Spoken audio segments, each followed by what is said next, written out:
శ్రీశైల క్షేత్రం గురించి కొన్ని విషయాలు మీకోసం ఈ వీడియోలో చెప్పబోతున్నాను. శివ అనగా మంగళాకారుడు, కల్మషం లేనివాడు అని ఆదిశంకరాచార్యుల వారు చెప్పేవారు.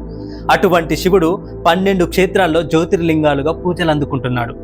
జ్యోతిర్లింగాలలో ద్వితీయ జ్యోతిర్లింగం, అష్టాదశ శక్తిపీఠాల్లో 6వ శక్తిపీఠం, ఈ రెండు కలగలిపిన దివ్య క్షేత్రమే శ్రీశైల క్షేత్రం. ఈ నల్లమల్ల అడవుల్లో శివుడు, మాతా పార్వతీదేవి స్వయంభుగా వెలిశారు. శివుడు మరియు శక్తి ఇద్దరు ఒకే చోట ఉండడం వల్ల ఈ ప్రదేశం శివశక్తి క్షేత్రంగా పేరుగాంచింది.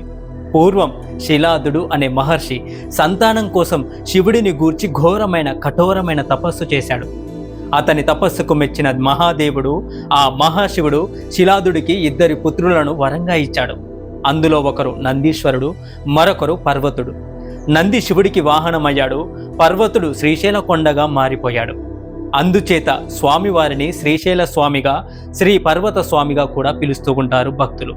స్కంద పురాణం ప్రకారం గణపతి దేవుడికి గణాధ్యక్ష పదవిని ఇవ్వడం వలన కలత చెందిన కుమారస్వామి భూలోకం వచ్చి క్రౌంచ పర్వతం అంటే శ్రీశైల శిఖరం వద్ద తపస్సు చేసుకుంటూ శ్రీశైల అరణ్యంలో సంచరిస్తూ ఉండేవాడు.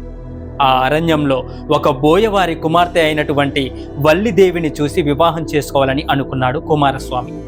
వల్లిదేవి ఎవరో కాదు, ఆదిశేషుని యొక్క మనువరాలు. అయితే బోయవాని యొక్క భక్తికి మెచ్చిన ఆదిశేషుడు వల్లిదేవిని బోయవానికి కుమార్తెగా పంపించాడు. కుమారస్వామి తన వివాహం కొరకై శివపార్వతుల కోసం తపస్సు చేయగా ఆది దంపతులు ప్రత్యక్షమయ్యారు. కుమారస్వామి కళ్యాణం కొరకు సకల దేవతలు అక్కడికి వచ్చారు. కళ్యాణం అనంతరం దేవతలందరూ కూడా స్వామివారిని, ఆ పరమశివుణ్ణి ఈ శ్రీశైలంలో జ్యోతిర్లింగంగా ఆవిర్భవించి కలియుగాంతం వరకు భక్తుల కష్టాలను తీరుస్తూ వారికి కోరికలను ప్రసాదించాలని కోరుతారు. అందుకు శివుడు అంగీకరించి జ్యోతిర్లింగంగా ఆవిర్భవించాడు.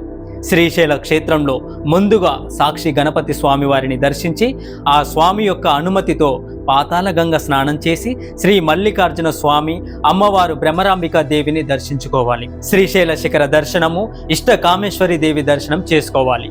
ఓం నమః శివాయ. మీకు ఈ వీడియో నచ్చితే వీలైతే వీడియోని లైక్ చేయండి, కుదిరితే ఓం నమః శివాయ అని కమెంట్ చేయండి. మీ మంచి మనసుతో ఛానల్ని సబ్స్క్రైబ్ చేసుకోండి.